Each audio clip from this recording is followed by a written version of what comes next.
Creatures of the night, it's your girl Tanti. Let's talk about the Ring of Honor Final Battle pay-per-view. Where do I begin?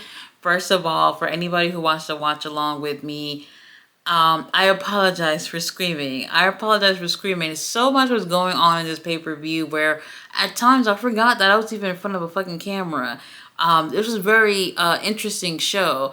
There was a lot of things that were that I really enjoyed, and then there were some things where I'm just like, what the hell?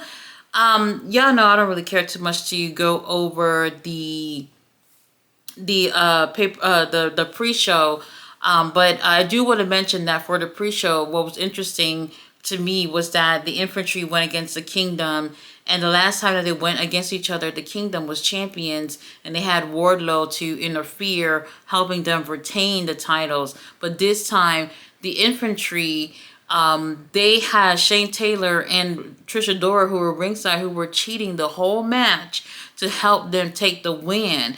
And this was a really, really great matchup. However, the Undisputed Kingdom ended up taking the win. And I didn't like this because for me, I'm looking at what we were doing with Shane Taylor Promotions, and I feel like they need to be taking wins. This group, this stable that they have going on right now should be doing much better than what they've been doing.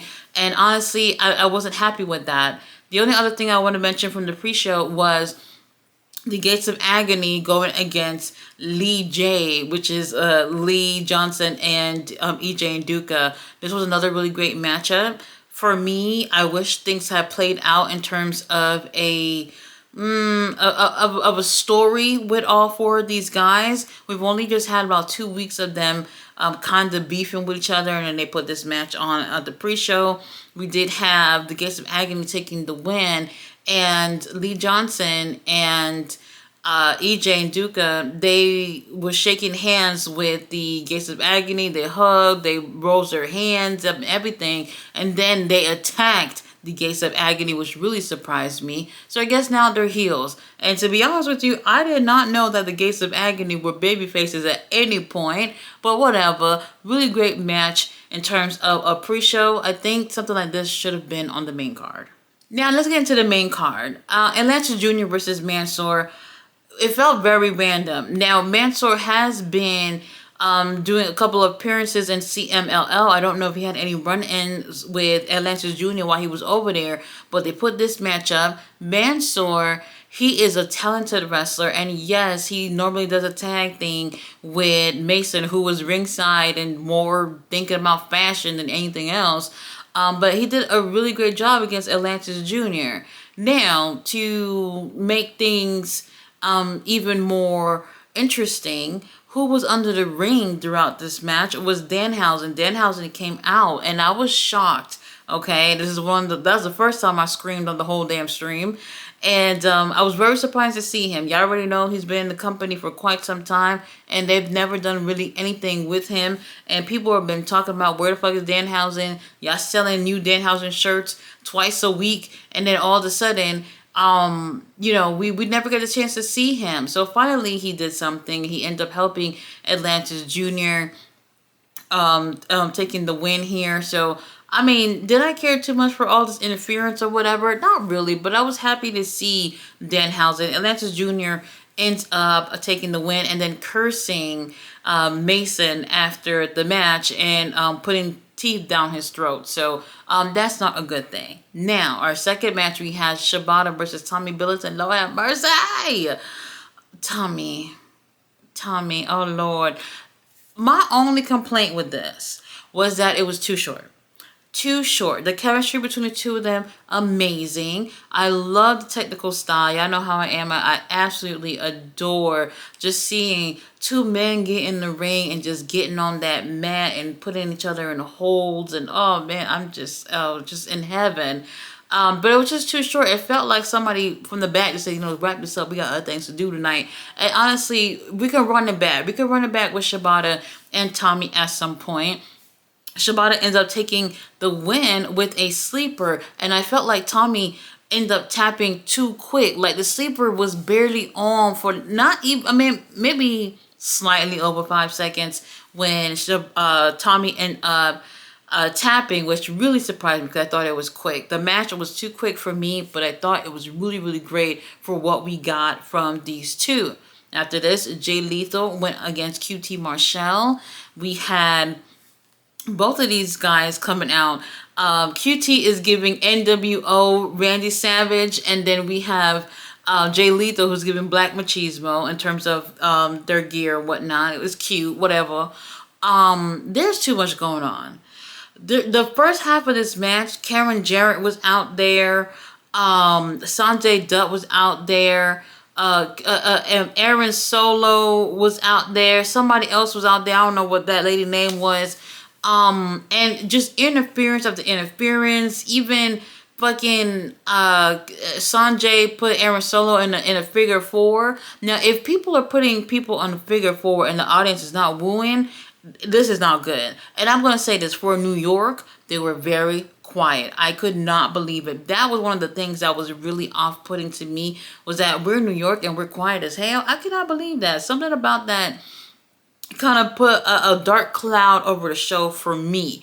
Once all this interference bullshit was over, after Double J came out there with the guitar and ended up putting that through what's his name, Aaron Solo's head for touching Karen Jarrett, then the interference has stopped, and then we actually had a really great matchup with QT and Jay Lethal. Jay Lethal ends up taking the win after 2 lethal injections. Now, I'm going to say, probably the coolest spot tonight was from QT, where our boy Jay Lethal goes to go for a lethal injection, and QT counters it into a crossroads, which was beautiful. Oh my God, it's so beautiful. Really nicely done. QT doesn't really impress me at all. But I that second half of the match, I thought they did really, really great after they got rid of all that foolishness. Jay Lethal ends up taking the win, and he's crying in the ring, obviously being in the Hammerstein Ballroom, so he's feeling emotional or whatnot. He ends up taking the win, and the right person won. So now after this, we have the women's TV title on the line. Layla Hirsch versus Red Velvet. Red Velvet came out. The person who raps her theme song came out and rapping, which I thought was cool. Red Velvet had her Christmas red and green gear on, looking just so scrumptious. She looked great. This was a really great match. Right from the beginning, Layla Hirsch, her shoulders is taped up, and I knew that this was going to be an issue throughout the match. But then we have Red Velvet, whose shoulder is also hurting her, but she doesn't have kinesio tape on. So this was something that was happening in terms of them holding onto their arms all through the match. Long story short, because this match kind of felt, it was a decent length, but kind of felt short in comparison to other things that was on this card. We did have Red Velvet, who went under the ring to get a turnbuckle. Now, the referee saw this and was like, what? Hell no. And he went to go take it from her and put it away. And as he's doing that, she pulled out a monkey wrench or whatever that shit is. I don't know anything about tools. And took it out of her underwear, and then end up fucking knocking a Layla Hirsch with it, and then pinning her for the win. And it was what it was. You know, sometimes you gotta do things you normally wouldn't do to make sure you can hold on to your thing. So she wanted to make sure that she retained the title, so she did what she had to do, and I ain't mad at it. Now, after this, we do have Lee Moriarty versus whoever it is that felt like going in the ring with him in the Pure Rules Open Challenge match. And Lord have mercy, I did not see this coming. For whatever reason, my dumb ass did not see that Nigel McGuinness was going to be the person to challenge Lee Moriarty. Now, when he gets into the ring, everybody, the whole place blew up. Everybody was just losing their shit when Nigel came out. Nigel came out there, and yes, I'm sorry for screaming in your ears for those of you who were watching the watch along. I'm sorry, but this is Nigel McGuinness we're talking about. He comes on out there. Shane Taylor's already with Lee Moriarty, and it kind of seemed like Shane is maybe thinking to discourage this match from happening. Now, he's supposed to be guiding Lee Moriarty, and he's like, oh, you know what, we don't want to go against Nigel. Now, Lee Moriarty, he is fired up and he wants to go against Nigel McGuinness. Nigel McGuinness have not been in the ring for 13 years. He had 2 matches this year from All In, and then the other one with Danielson. So for me, I was like fucking going crazy about him being back here. And this is a really great opportunity for Lee Moriarty, because not a lot of these young cats can say they've been in the ring with Nigel McGuinness. Now, what was interesting for a little bit, it's literally Shane Taylor who's doing a promo, back-to-back interaction here with Nigel on the mic. And Nigel was roasting his ass. I roast him up. He goes on to say to Shane Taylor, he said, oh, just because you got hair on your mouth, because, you know, you have a mustache and a beard, doesn't mean that you have to be acting like a pussy. And I was like, oh my motherfucking God, can you believe it? The whole crowd went nuts about it, right? And then they were saying, I think they were calling Shane a pussy. And then Shane said, judging by what I see up in here, some of y'all ain't never seen a pussy before. And I was just like, holy shit, he's right. He's right. A lot of y'all dudes from New York, y'all don't know what pussy look like. Anyway, so Lee Moriarty's just like, you know what? Enough talk. I want to get in the ring with him. Let's make this official. Now, we do have Nigel, who basically lets everybody know that he wants to do things under the old Pure Rules match. So let's get this shit going. They already did have the judges out there. They never need them judges out there anyway. But under the old Pure Rules match, we don't need any judges. So their asses left. We didn't need them anyway. Now, this match, in my opinion, I don't know about anybody else, was the best performed match. However, shenanigans. Obviously, Shane is getting involved and putting his nose up in it. When we have Lee Moriarty, who uses 2 rope breaks in like 2 minutes, he feels like the referee is discriminating against Lee Moriarty and calls out for another referee to come out to officiate the match. Another referee comes out, and we have 2 referees actively officiating this match, which becomes, for a story, they're trying to make things messy for drama or whatever, and to get everybody all riled up. I get it. However, it took away from a really, really great match in terms of this could have been excellent without all this foolishness going on. But still, they wanted to give y'all drama, so we had 2 referees officiating this match. This was amazing. Fucking amazing. Nigel didn't need this win, to be honest with you. No, he didn't win, but I'm just saying, he didn't need the win. So for me, I was like, if he lose, I'm cool with it.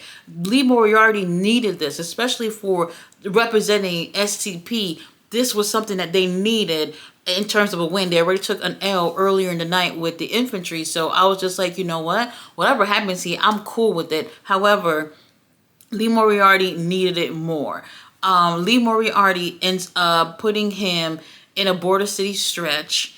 And very surprised, Nigel, who had already used all his rope breaks, and there was nothing he could actually do. Matter of fact, Lee Moriarty put him in that stretch maybe 4 or 5 times throughout the match. And then that very last time, Nigel ended up tapping, which I did not expect it. I did not expect in terms of him losing via submission. And it was very interesting. This was a really great match. If you really want to watch anything from here, this is definitely one of the ones I'm going to recommend. It was absolutely amazing. And Nigel, baby, if you're okay, come back to the ring. We would love to see some more from y'all. He was just absolutely amazing. I don't know, Nigel being back full-time, at least wrestling, or even part-time, I don't know where he fits in with Ring of Honor. I don't know where he fits in AEW. This is something that we're just going to have to look and see where he will fit in. But man, in terms of him in the ring, he is not missing a step at all. Best match of the night for me. Up next, Ring of Honor World Tag Team titles on the line. The Sons of Texas, Dustin and Sammy versus The Righteous. This was a bull rope match, so basically hardcore match. The music was still playing and these motherfuckers was just fighting. And you know they had to get it in the ring to get for them to ring the bell, but also they have to get the bull ropes attached to each other's wrists. They didn't want to do that. So like the first 5 minutes or so is them just straight up fighting. Nobody is connected in terms of a bull rope, and it's fine for whatever.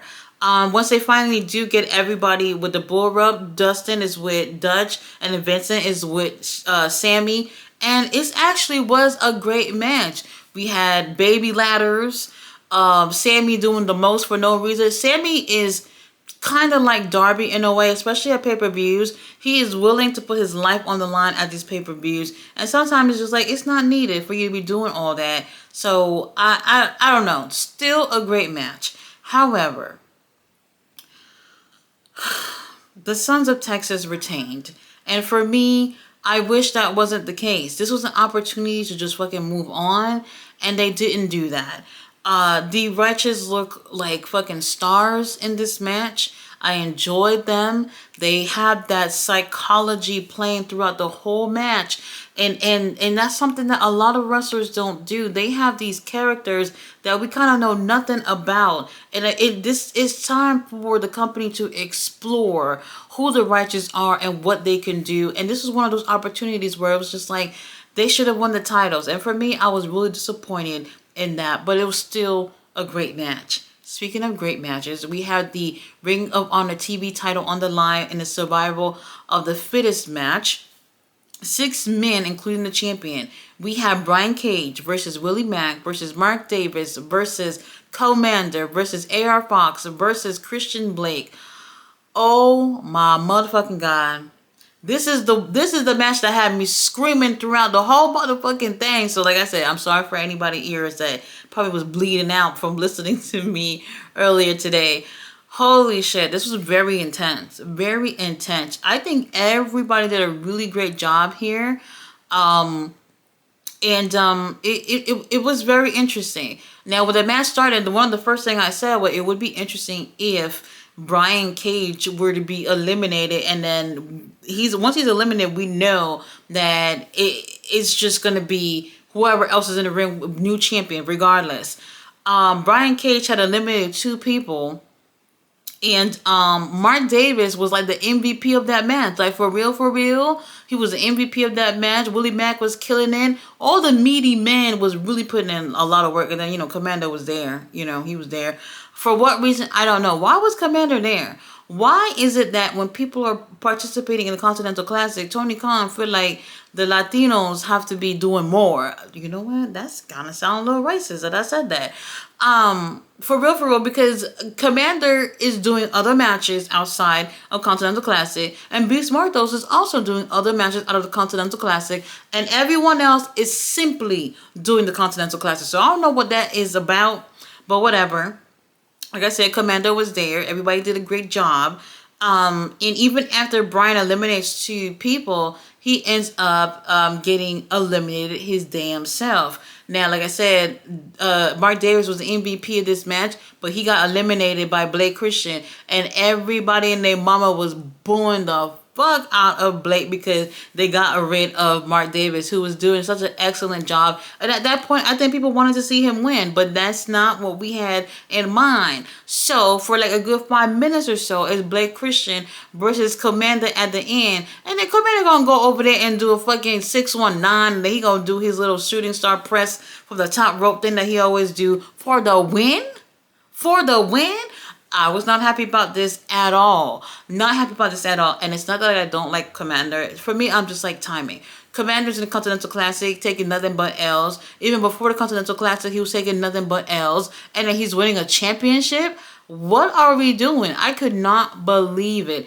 Everybody and their mama was feeling it except for me. Except for me. So like I said, if I screamed in your ears, I'm sorry. This match was absolutely great, but I think the wrong person ended up taking the win. After this, Matt Cardona, Jericho, nobody really cares. For me, this could have been a better match if Brian... It was basically a handicap match, and that sometimes I forgot Jericho was in the match because it was more like Matt Cardona versus Brian Keith. And at this point, I am over it with the interference. Like, we have a whole card full of matches, and it seems like nothing but interferences. And at some point, it's like, as a booker, you have to think, the crowd is going to get tired of seeing nothing but interferences in every match. So, like, we have to stop at some point, especially now that we have the world title on the line and all these people getting involved.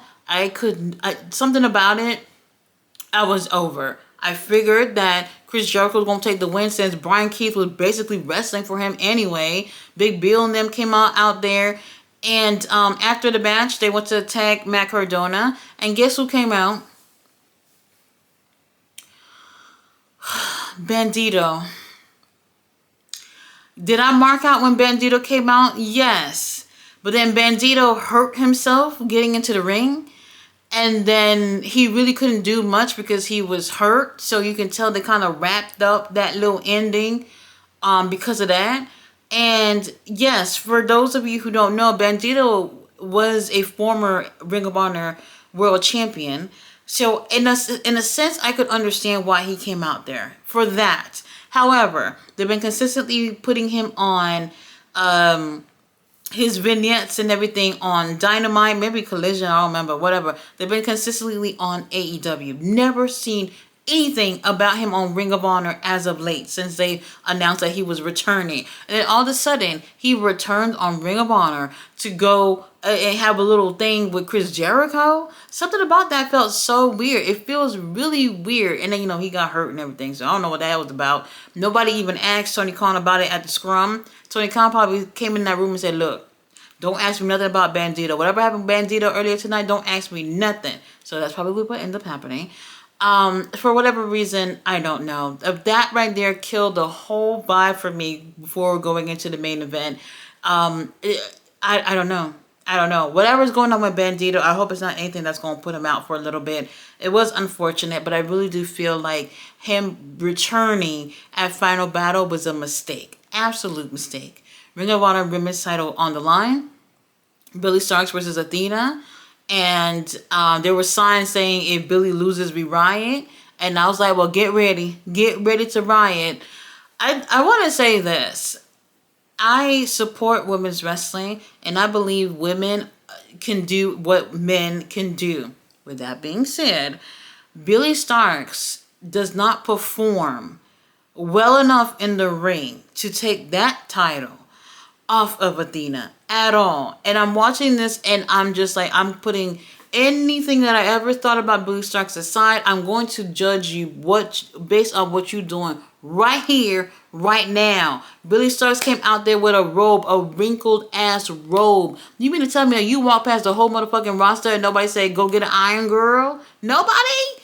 Anyway, she makes it to the ring. The match I thought was great. But I really do feel like, even though she put a great effort, she did put a great effort, I felt like this match also showed you that she is not ready to go in the footsteps of Athena right now. And I don't think this was even the best match that I've actually even seen her do. That was interesting. Athena ends up retaining. I wasn't worried at all because I knew our girl was going to end up taking a win. And she's going to be representing Ring of Honor at the Wrestle Dynasty pay-per-view on January 5th. And the right person won. The right person won. With that being said, Athena talking about doing her little world tour, going to Japan or wherever else she's going to be wrestling. With that being said, whatever the hell Athena's going to be doing, Tony Khan, you also needs to be building up other women to at least come close to being able to go against somebody like Athena and take over for the women's division. And I don't feel like there's anybody over there in Ring of Honor that we can honestly say is close to, possibly beating Athena. Pay-per-view was not bad. What was good, and what was not good at all. Certain things I would not have done, but either way, if you're going to watch it, definitely I felt like Nigel and Lee match was the best. Shibata and Tommy just felt too short for me, but it definitely one of the best as well. The Survival of the Fittest match, if you want to be fucking pulling your hair out and be absolutely stressed over what the fuck is going to happen, definitely check out this match because I thought it was great. Just the outcome for me was just not working out for me, brother. Other than that, not bad. But Tony Khan, we gotta get it together for 2025. You want that little TV deal, or you want more people watching Ring of Honor? It got to be better than this. This is just it's okay, but like after 3 years now almost with Ring of Honor, we're not where it should be. Guys, thanks so much for watching my review. Whatever else I gotta review, y'all know where to see me. Here at WrestleTasi. See you guys then.